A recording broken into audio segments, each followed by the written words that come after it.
when it comes to Jehovah Witnesses, they do stuff that we're not doing. Oh, as 100%. Christians. You talk about their 100%. evangelism. They map out the city. Do you know that? No. They have maps of the entire city. And Really? They know what streets they're going on, when they're going, who's went on it, who doesn't want you to come back, who wants you to come back. They know all of that. We can't even get people to come to church sometimes. You, it's like you know what I mean? It's a twice a month thing. Yeah. Average. They have congregations that have several different languages. I was a part of an Italian congregation that spoke only Italian at one point. Yeah, like Albanian congregation, Portuguese congregation, you name it. They print their material in like 100 and some odd languages all across the world. So they're doing it, which I think brings us to a very important part of our conversation. I gotta go soon. Like, really soon.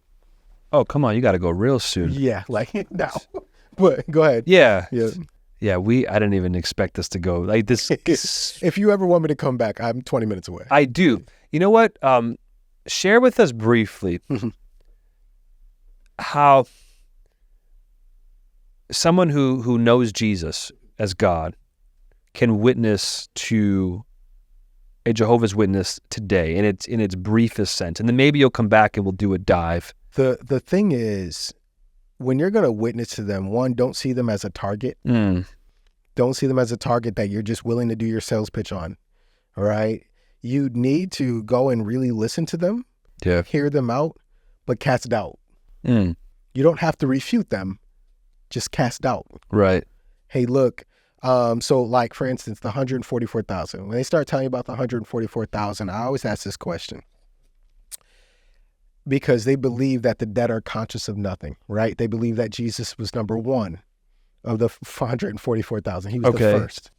So I say, if Jesus was number one of the 144,000 and the dead are conscious of nothing, how do we see Moses at the Mount of Transfiguration?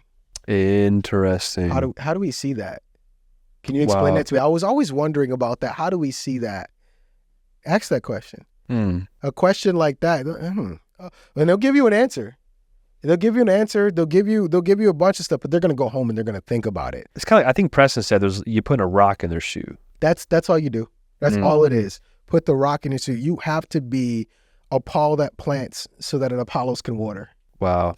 Because even when you talk about like the word was God, the word in the beginning, the word was God, the word is a God, and then you can take out 50 versions, like you said, and just say, well, how come all these versions have? And then you're talking about the fact that they're scholars. Well, who are these scholars? Yeah. I just want to know who they are. Well, I don't really know. Okay, well, why don't you go do some research? Because to your point, maybe they haven't done that research. And I'm familiar with. I think I'm familiar. You can correct me if I'm wrong. Like, you're not really supposed to do some Googling on. They don't research outside of their own material. So you're going to have to research from your material, which I think is a very important point. Which is why, if you're going to witness to someone who's a Jehovah's Witness, maybe you should pick up a Kingdom Hall Bible and you got it on your phone. Yeah. And just which you can do like a digital copy. You don't have to get a physical copy. And kind of just mark the places that are changes, and actually just kind of discuss that. Hey, thanks for checking out today's video. If you live in Waterbury and are looking for a local church that you can do life with and even be sent to the mission field, Living Faith Christian Church in Waterbury, Connecticut is the church for you. We'll see you there.